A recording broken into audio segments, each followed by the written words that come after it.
Hi అండి. అందరూ ఎలా ఉన్నారు? బాగున్నారా? Welcome to my YouTube channel mom's recipes. ఈరోజు మన ఛానల్‌లో గోంగూర చికెన్ ఎలా చేయాలో చూద్దాము.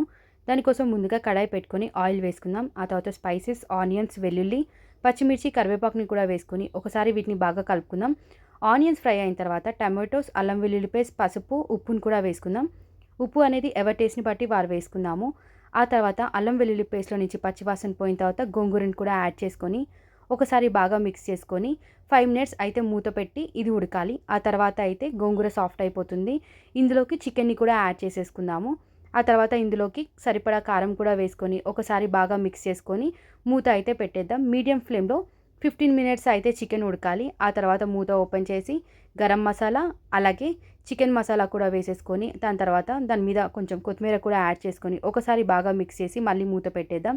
ఒక 15 మినిట్స్ మళ్ళీ మీడియం ఫ్లేమ్‌లో బాగా ఉడికిన తర్వాత మూత ఓపెన్ చేద్దాం. ఆయిల్ అయితే బయటకొచ్చేస్తుంది. అంతే, ఎంతో టేస్టీ అయిన గోంగూర చికెన్ అయితే రెడీ అయిపోయింది. Thank you. Please subscribe.